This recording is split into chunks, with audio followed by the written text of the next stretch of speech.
Estimados asistentes, damos inicio al tercer bloque de la audiencia pública. Por favor, sociedad concesionaria puede hacer uso de sus 10 minutos a contar de ahora. Muchas gracias, señora Presidenta, por su intermedio. Solo comentar 3 aspectos que nos parece relevante. El primero, nuestro sistema de concesiones nos obliga a entregar un detalle de las horas hombres estimadas por la sociedad concesionaria al hacer la oferta. En otras palabras, el sistema está diseñado para que precisamente no se entregue dicha línea de base. Exigirlo para evaluar la procedencia o no de una compensación resulta impertinente a juicio de esta concesionaria. Y la posición que plantea el Ministerio en esta audiencia debe ser tomada en cuenta por futuros licitantes y oferentes de los próximos proyectos, si a su juicio ese es el camino correcto. El segundo punto, y este es un punto que no queremos polemizar, pero sí nos parece importante reiterarlo porque estamos ante una institución como este honorable panel que debe resolver conforme a la ley de concesiones. El contrato de concesión no es un contrato a suma alzada. La ley de concesiones no establece el concepto de contrato a suma alzada. La palabra suma alzada no existe en la ley de concesiones ni en su reglamento. Distinto es que determinados riesgos que están en la ley de concesiones, en determinadas etapas del contrato de concesión, que es un contrato complejo, no es un contrato de construcción, un mero contrato de construcción, puedan hacerse parecidas, asimilables al contrato a suma alzada, pero no se puede asimilar su naturaleza, es distinta. Ese es un concepto propio de un reglamento que tiene el Ministerio de Obras Públicas para un contrato particular, que son los contratos de obra pública, pero no es un concepto pertinente, idóneo, para un contrato de concesión de obra pública. Y finalmente, la ley de concesiones, en su artículo 22, número 3, no exige las condiciones que este panel está solicitando para hacer procedente la compensación consignada en la norma legal. Y nos referimos específicamente a las comunicaciones escritas entre las partes. Con eso concluimos nuestra presentación. Muchas gracias.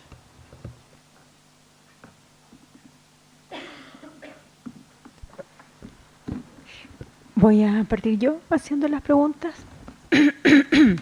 Usted partió su exposición señalando que la ley no exigía ni el contrato en ninguna parte informar, exponer las horas hombres, ¿cierto? Y así es, efectivamente.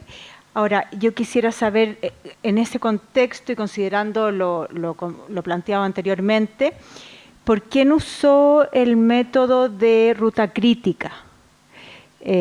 Porque aquí usted usó el método de valor ganado, donde se basa en ese tipo de recursos. ¿Por qué entonces no usó el modelo de ruta crítica?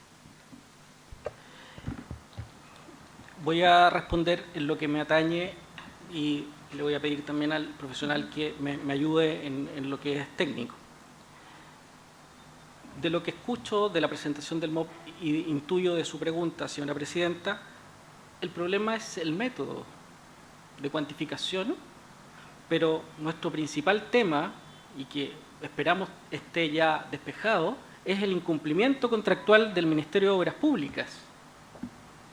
Si es un problema de valorización, discutámoslo, discutamos cuál es el mejor método. Aquí están ustedes para ayudarnos en eso. Existirá una oportunidad con el Ministerio de Obras Públicas para encontrar el mejor método, pero lo realmente relevante para esta parte es establecer el incumplimiento contractual, porque existe una norma legal que nos habilita a encontrar la compensación que buscamos. No sé, Felipe, si me puedes ayudar con el tema de la metodología. Sí, desde el punto de vista técnico, don Roberto guarda mucha razón. O sea, son cosas totalmente distintas y su alcance es totalmente distinto. Por una parte, el método de la ruta crítica es un método en donde determinan una secuencia de realización de actividades, la cual se determina en una primera instancia listando todas las actividades que son necesarias para realizar un trabajo. Luego se debe determinar según el método la duración que tiene cada una de estas actividades y luego establecer una matriz de precedencia, la cual de alguna manera determina, en términos muy generales, cuál va o cuál se ejecuta o cuál se desarrolla antes que otra. Pero guarda relación con las actividades y en ningún caso guarda relación ni con costes, ni con HH, ni con ningún otro tipo de variable que no sea básicamente el tiempo y la relación existente entre las tareas. Con respecto a la metodología de valor ganado, es un concepto mucho más robusto, que no solamente guarda relación con lo establecido en el método SPM, o sea, hay un análisis, el método del valor ganado permite un análisis con respecto a plazos, a realización de actividades, a secuencias constructivas y tal, sino que además incorpora otras variables como son el coste, como son también lo que tú preveías al inicio de la materialización o de la ejecución de dichas actividades y cómo esto va mutando en el tiempo según las condiciones particulares de cada uno de los proyectos, con lo cual los índices que entrega son mucho más precisos en cuanto a desviaciones y no solamente desviaciones en la temporalidad de los proyectos, sino que también desviaciones en costes, etcétera. O sea, son métodos totalmente distintos y bueno, y básicamente yendo al punto específico, no es posible determinar este tipo de improductividades con el método CPM, o sea, no guardan relación alguna. Muy bien, gracias. Lo que mencionaba usted en relación al artículo 22, número 3. El sistema, la ley de concesiones, el contrato, ponen el riesgo de cargo de la concesionaria. Incluso poniendo de su riesgo el caso fortuito y fuerza mayor, salvo en los casos excepcionales que se establecen en la ley, ¿cierto? Y que reproduce las bases, etcétera. Siendo la compensación una situación excepcional, quien alega la compensación tiene la carga de la prueba, tiene que probar por qué pide 1 millón y tanto de UF y justificarlo. Entonces, si bien es cierto que hay un tema conceptual en primer lugar, que es definir si hubo atrasos en los plazos totales o parciales y que estos sean imputables al fisco, eso es lo primero conceptualmente hablando, pero luego la propia concesionaria, su mayor desarrollo reside en la explicación de los montos. Incluso no voy a decir mayor porque no quiero entrar en esa discusión, pero es una parte importante de la discrepancia. Y por eso mismo es que es necesario que ustedes puedan justificar. Y detrás de eso están las preguntas que hemos hecho al respecto. Es decir, si a ustedes les interesa que se les reconozca un monto, tiene que ser la argumentación lo suficientemente sólida y acreditada, porque estamos hablando de pagos con fondos fiscales. No son fondos de los panelistas ni de nadie más, sino que son fondos fiscales. Por lo tanto, deben acreditarse en forma muy consistente. Entonces, claro, la ley, por supuesto, que se refiere al 22 número 3 a los atrasos en los plazos totales o parciales y que sean imputables al fisco, y no se refiere a cómo acreditarlos. Así que, por supuesto, que estamos de acuerdo en que no exige a nadie que lo alegue exhibir las horas hombre, pero es una decisión soberana de alegar esos montos y justificarlos quien presenta la discrepancia, ¿no? Eso quería acotar.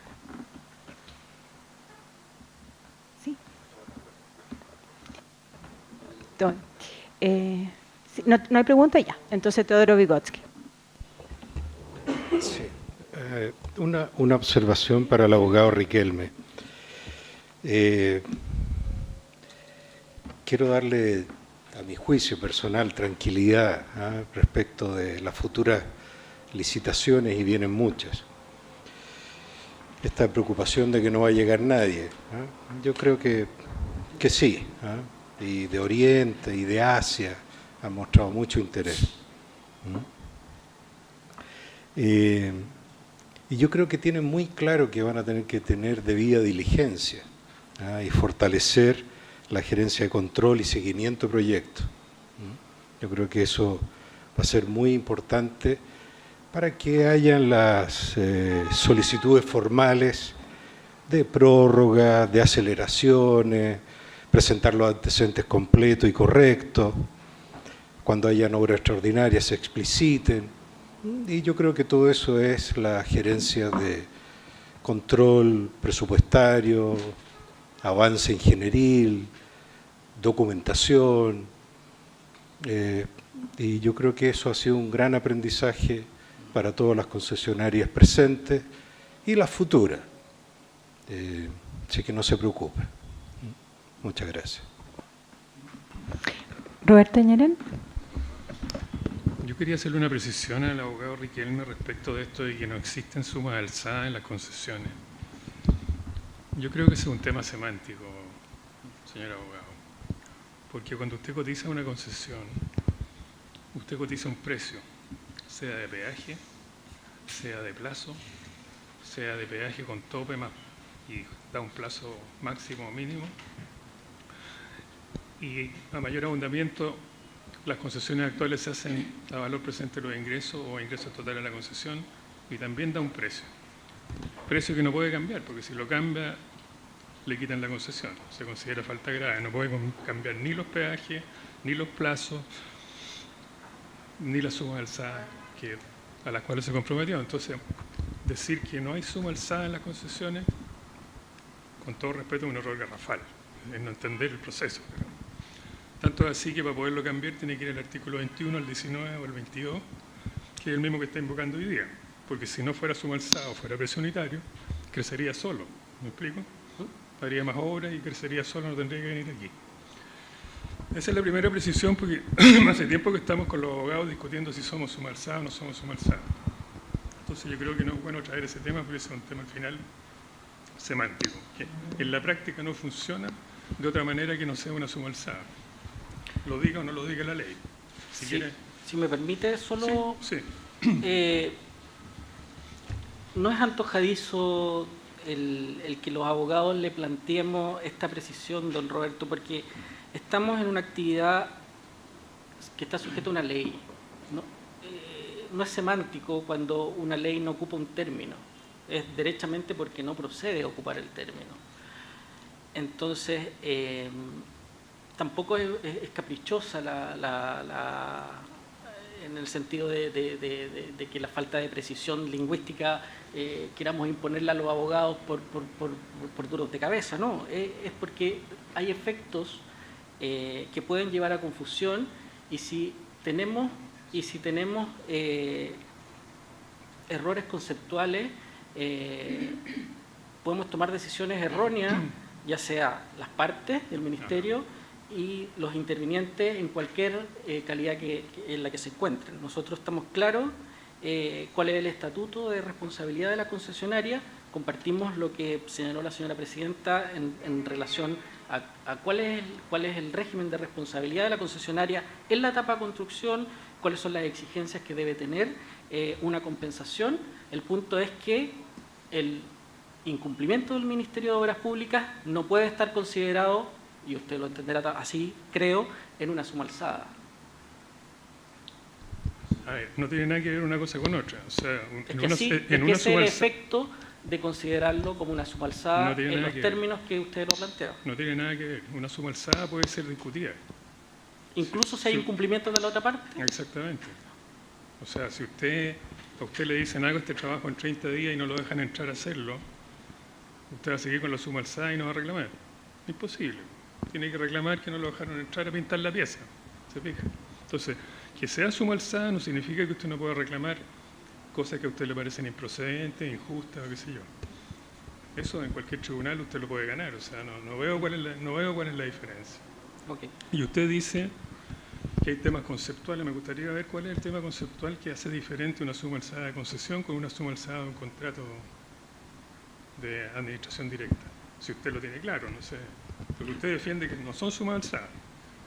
¿Cuál es la diferencia conceptual Es que que el existe? contrato de concesión, don Roberto, no es un contrato a suma alzada.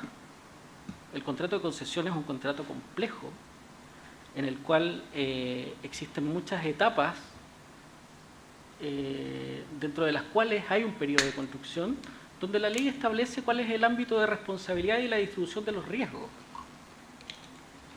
Existen los contratos de construcción dentro del contrato de concesión. Por supuesto, las concesionarias tienen sus propios contratos de construcción y ahí es propio hablar de las características del contrato de construcción, a suma alzada, lo que usted señala, pero emplear la nomenclatura de un contrato de a suma alzada en un contrato de concesión no nos parece nos parece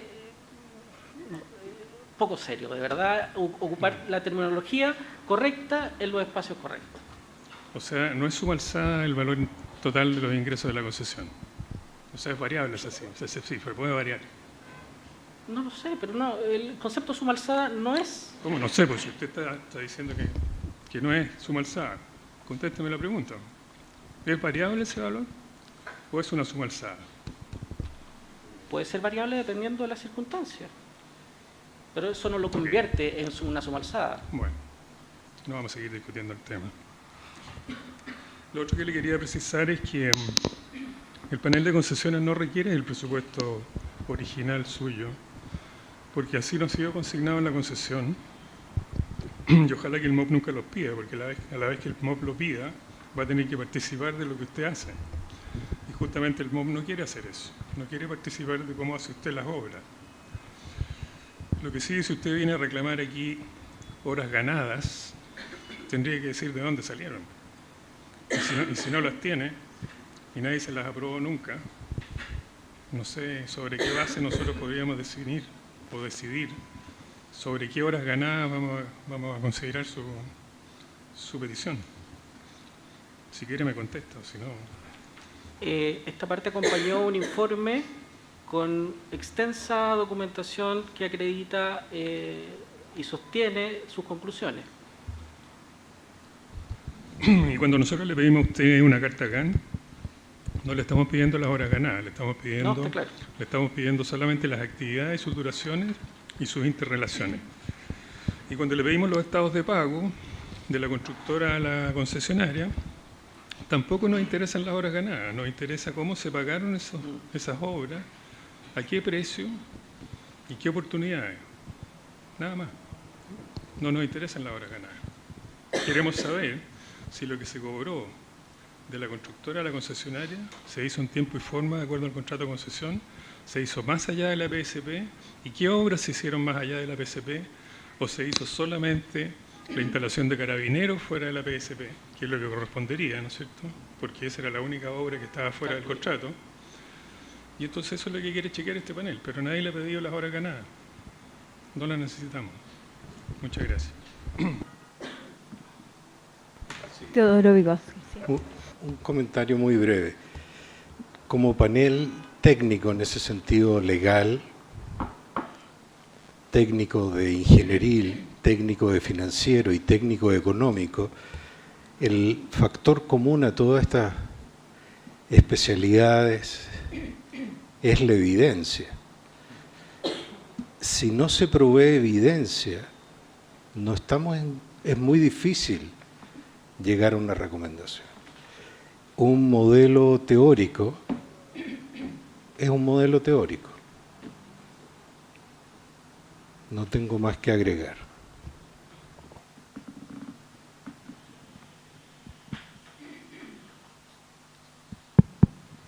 Muchas gracias, exponentes. Por favor, representantes del Ministerio de Obras Públicas, acercarse y tomar posición. Pueden hacer uso de sus minutos a partir de ahora.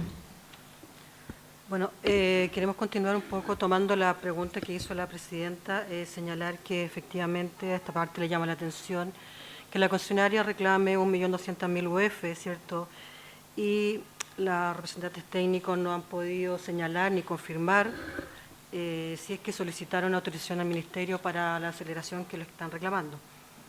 El IF no tiene la obligación de presumir o suponer que va a necesitar acelerar el contrato. Son ellos los que gestionan y manejan el contrato y, por tanto, si se vienen en la obligación de aumentar las horas o acelerar el contrato, tienen que haberlo solicitado expresamente. Efectivamente, ellos hacen referencia en el artículo 22, número 3, ¿cierto?, en una supuesta compensación. Sin embargo, para tener derecho a esa compensación, efectivamente debe existir, ¿cierto?, un incumplimiento por parte del Ministerio, un hecho que sea imputable al Ministerio y así tiene que quedar acreditado. Y en un segundo punto, efectivamente, puede existir una compensación, ¿cierto?, cuando así proceda. Aquí la concesionaria ha reconocido expresamente que ellos tuvieron atrasos. Por tanto, la compensación que ellos reclaman no es tal. O sea, no tiene, para poder pedir una compensación, ellos no ellos de manera fehaciente tienen que decir, yo cumplí con este contrato. Y aquí las revisiones que se han presentado, lo que ha manifestado el ingeniero, efectivamente ellos en cada uno de sus proyectos que presentaron se hicieron observaciones y múltiples observaciones durante toda la iteración y llegamos a la iteración E, D, E, M. O sea, no hay un proyecto ajustado, no hay un proyecto que se haya desarrollado en los términos que exigen la base de licitación. Por tanto, también hay un incumplimiento por parte de la concesionaria que no le daría lugar a una compensación que está reclamando. Yo quisiera agregar ideas generales, ya está por todo el tiempo, es que el único sentido que tendría esta discrepancia es en el escenario que el concesionario tuviese, digamos, todos los proyectos de ingeniería aprobados, digamos, sancionados por el inspector fiscal y lo único que quedara pendiente era la pasarela, digamos, o el proyecto de pasarela. Y producto de, digamos, de estos atrasos, el concesionario hubiese tenido que invertir o inyectar más recursos. Pero lo cierto es que todos los proyectos tenían distintos grados de desarrollo. ¿Qué es lo que quiero decir? Que en realidad este supuesto atraso de existir no produjo ningún efecto. Porque en realidad si hubiesen estado todos los otros proyectos listos, o claro, obviamente que nosotros asumiríamos, digamos, de alguna manera algún atraso. Pero lo cierto es que ningún proyecto estaba listo. Ningún proyecto estaba terminado o recibido por el inspector fiscal.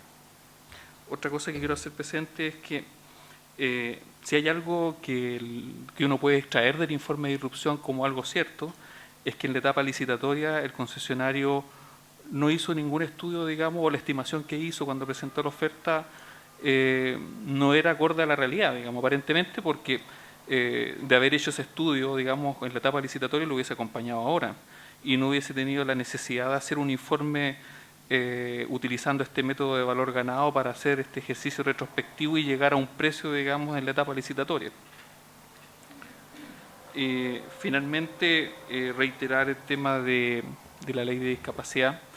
El Ministerio entiende, digamos, de que lo que se solicitaba era un rango, no era un número estático, no era un 10%, digamos, de la inclinación de una rampa, sino era un rango de inclinación entre un 8 y un 12, que decía según el concesionario.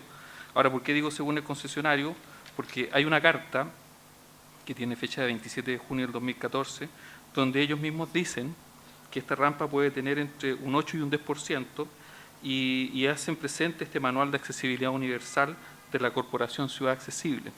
O sea, el Ministerio no tuvo ninguna exigencia adicional a la que estaba contenida, digamos, en los documentos que el propio concesionario lo hace para ella obligatorio, digamos. Aplica este manual y este manual considera de 8 a 12 como una hipótesis que no garantiza accesibilidad, 10 como una hipótesis que puede considerar, digamos, que puede ser buena, digamos, para la persona discapacitada, y 8 que sí garantiza accesibilidad universal. Eso lo dice ese manual que acompañan ellos. Ahora, el manual de carreteras tampoco exige un número determinado, tampoco dice que es un 10%, sino que es hasta un 10%. Entonces, el Ministerio, digamos, no cambió, digamos, no exigió un rango mayor, digamos, un número mayor al rango que está establecido. De ahí que cuando nace, digamos, cuando se dicta esta ley, y que es anterior a la adjudicación, esta ley, antes de la ley se venía aplicando un 10%. Este manual dice que con un 8% se garantiza la movilidad, digamos, de las personas. Ergo, entonces, si veníamos aplicando un 10 y se dicta esta ley, un 10 no es suficiente, un 8 es suficiente. Ahora, es el concesionario quien también dice que es aplicable este manual, y el manual dice que el 8 se garantiza la accesibilidad. Finalmente, entre la discrepancia 10 y la 11, en mi opinión existe una relación íntima, dado que difícilmente, digamos, si en la discrepancia 11 el Ministerio no resultase obligado a pagar una compensación, en la discrepancia 10, en la discrepancia 11, en esta, resultáramos obligados, digamos, a pagar aceleración. Digamos, entiendo que hay una relación entre ambas discrepancias que es difícil de desagregar. En algún momento se dijo que lo que se estaba exigiendo acá eran costos directos, y el costo directo, digamos, de las obras públicas, denominadas en este caso pasarelas, consideran hora hombre, mayores costos, digamos, son los que exigían, consideran hora hombre, materiales, maquinarias y otros insumos propios para la construcción. No entiendo cuál es la hora hombre que se está discutiendo ahora. No logro entender esa diferencia, porque también es un costo directo. No logro entender cómo se desagrega, digamos, estas horas hombres que están en la discrepancia de 11 de la discrepancia de 10. Entonces, me da la impresión que tiene que haber algún modelo que utilizó el concesionario para lograr ese número, pero yo no lo vi en el informe. Gracias.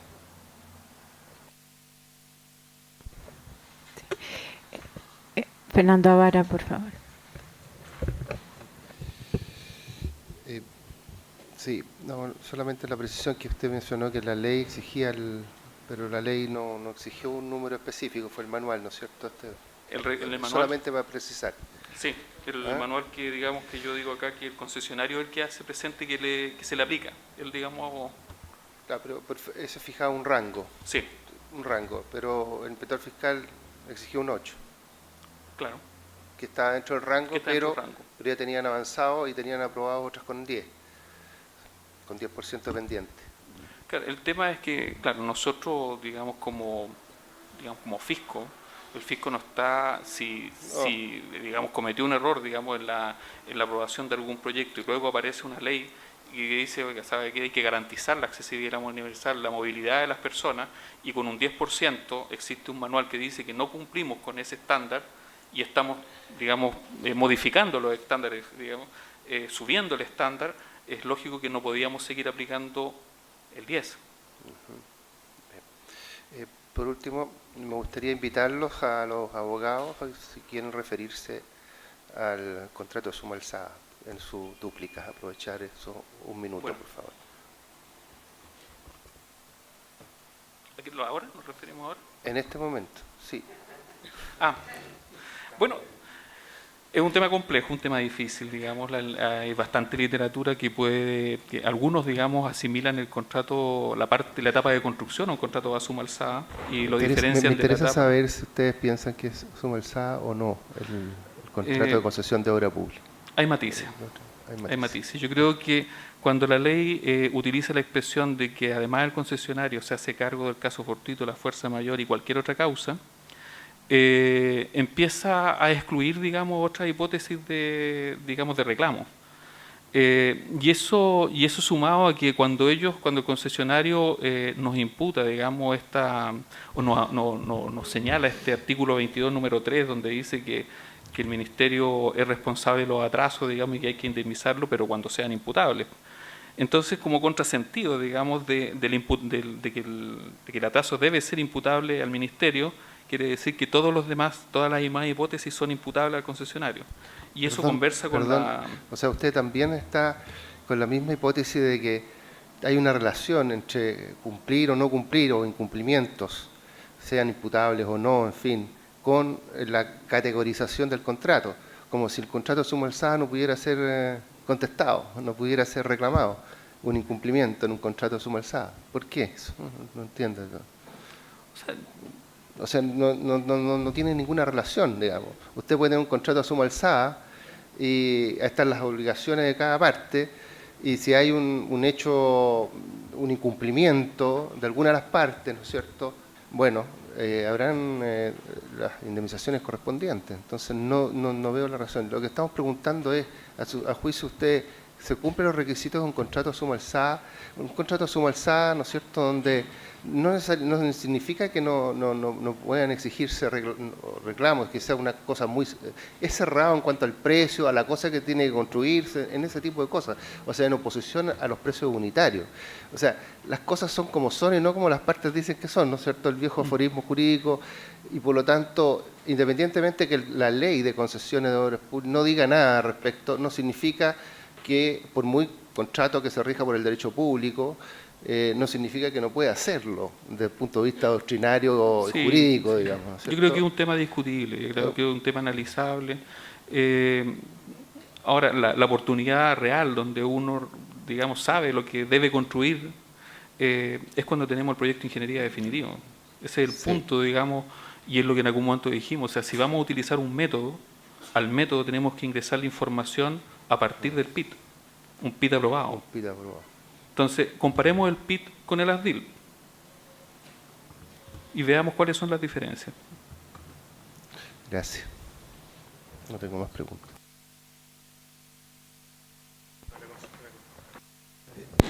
Ingeniero Fuentes, no lo quiero hacer perder el viaje a Santiago.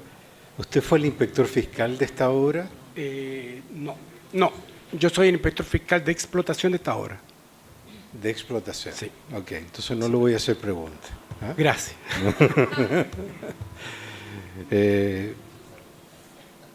No tengo preguntas. Roberto Añarén.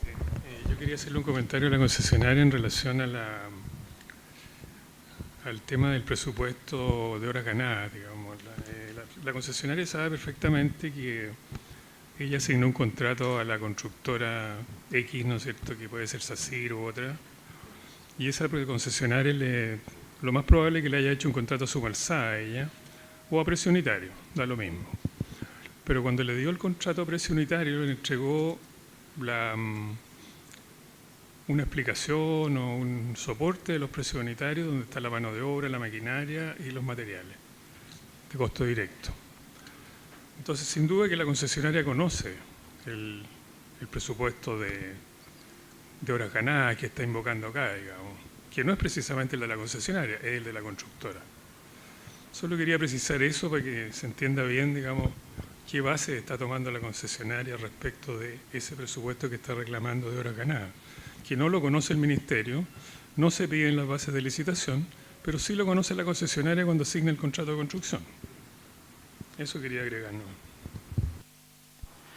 ¿Me permite un alcance a su, sí, con mucho gusto, a su comentario, ingeniero?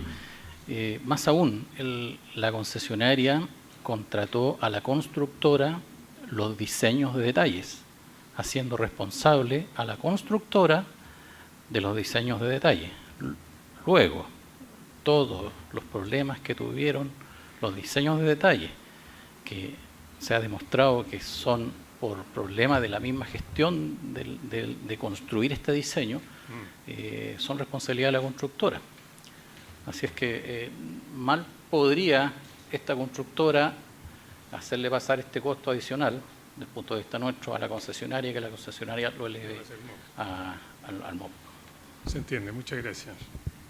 No tengo más preguntas, Presidenta. Bueno, muchas gracias. Gracias por su presentación. Con esto hemos concluido la audiencia pública. Les recuerdo a las partes que deben ingresar a más tardar el 1 de febrero las observaciones a la misma. Muchas gracias.